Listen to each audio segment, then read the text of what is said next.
আপোনালোকে সকলোৱে দেখিছে যে মন্ত্ৰীসভা ৰদ বদলৰ ক্ষেত্ৰত এটাই বস্তু পৰিস্ফুট হৈছে যে বিজেপি চৰকাৰখন খিলঞ্জীয়াৰ চৰকাৰ নহয়। আকৌ এবাৰ প্ৰমাণ হয়।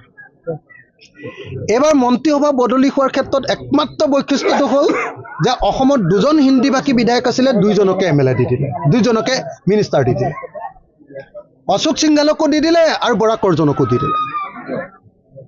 এজনকো এজন মৰাক মানুহক ইয়াতে মিনিষ্টাৰ নিদিলে, মন্ত্ৰী নিদিলে, এজন মটককো নিদিলে, কলিতা মানুহকো কাকো নবহালে।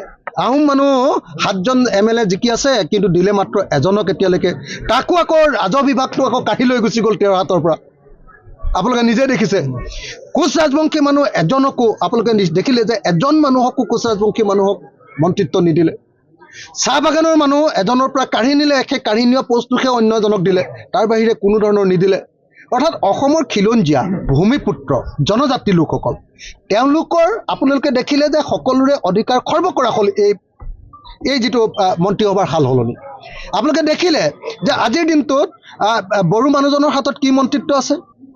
বড়ো মানুহজনৰ হাতত বস্ত্ৰ, অন্য কোনো কাম নাইকিয়া মন্ত্ৰিত্বটো দিছে কি? বস্ত্ৰ শিল্পৰ দায়িত্বটো দিছে। কোনো ধৰণৰ গুৰুত্বপূৰ্ণ বিভাগ উৰ্খাও গুৰা বমৰ হাতত নাই।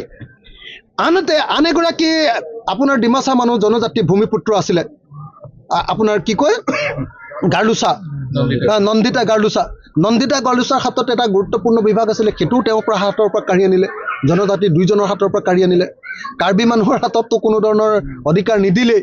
গতিকে এইটো প্ৰমাণ কৰি দিলে যে হিমন্ত বিশ্ব শৰ্মা চৰকাৰখন দিল্লীৰ চৰকাৰ হয়, এখন বহিৰাগতৰ চৰকাৰ হয়, হিন্দীভাষীৰ চৰকাৰ হয়, খিলঞ্জীয়া ভূমিপুত্ৰ জনজাতি আৰু খিলঞ্জীয়া মানুহবিলাকৰ চৰকাৰ নহয়। অসমৰ কিমান সংখ্যক কলিতা মানুহ আছে আপোনালোকে সকলোৱে দেখিছে।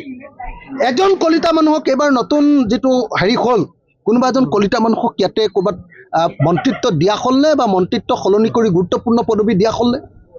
কোনোবা চুতীয়া মানুহক গুৰুত্বপূৰ্ণ পদবী দিয়া হ'লনে? একো দিয়া নহ'ল। আমি দেখিবলৈ পালোঁ যে এই চৰকাৰখনে সম্পূৰ্ণৰূপে এখন হিন্দীভাষীৰ চৰকাৰ। এই চৰকাৰখনে সেইকাৰণে আমি দেখিছোঁ যে ছট পূজাত বন্ধ দিয়ে, কিন্তু আলি আই লৃগাঙত বন্ধ নিদিয়ে।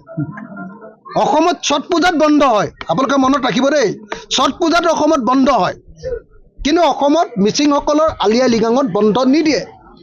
এইখনেই হ'ল হিমন্ত বিশ্ব শৰ্মাৰ চৰকাৰ, যি ভূমিপুত্ৰৰ নামত কেৱল ৰাজনীতি কৰে, কিন্তু ভূমিপুত্ৰৰ কোনো সমস্যাৰ সমাধান নকৰে।